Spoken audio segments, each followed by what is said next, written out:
Hey, Rabbi Josh here.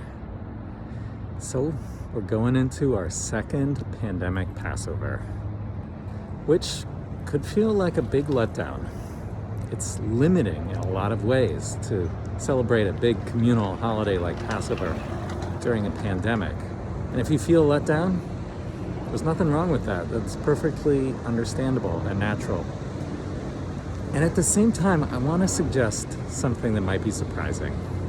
That this actually might be the best year, or the most appropriate year, shall we say, for celebrating Passover. Maybe Passover is exactly what we need during this second time around during a pandemic.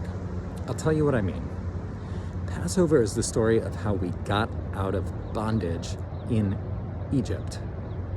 The name for Egypt in Hebrew is Mitzrayim, which means the narrow places. Makes perfect sense.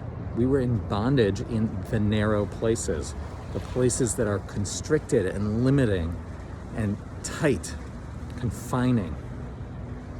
Has anyone had a confining experience, a limiting, constricting, tight quarters kind of experience recently? Let me rephrase that. Has anyone not had that kind of experience over the last year plus?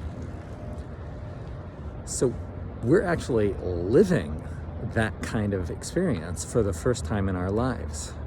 And this Passover holiday comes to remind us there's always freedom somewhere around the corner, maybe sooner than we think. We're always in the process of becoming free.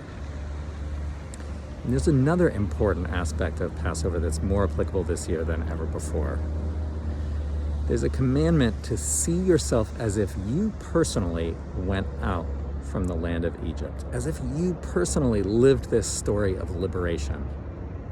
Well, for a lot of us previously in our lifetimes, that may have required a good deal of imagination or empathy, all of which is good and important and appropriate. That's what we're supposed to do, put ourselves in the shoes of and feel it as if it happened to us ourselves. But this year, we actually are in the process of being liberated from something restricting and confining. This year, it's really our story.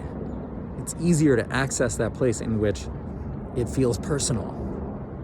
It's always our story, but this year, it's easier to see how it's personal.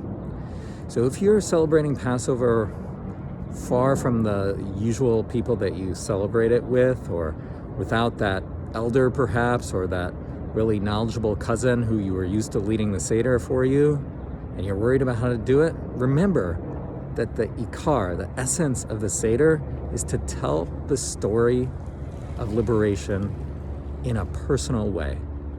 Your own personal version of liberation. If you do that, that's the best Seder ever. Happy Passover. May we all make it to the other side of the sea, to liberation, to freedom, together. Chag kasher v'sameach. A joyful and fitting and kosher Passover to all of you.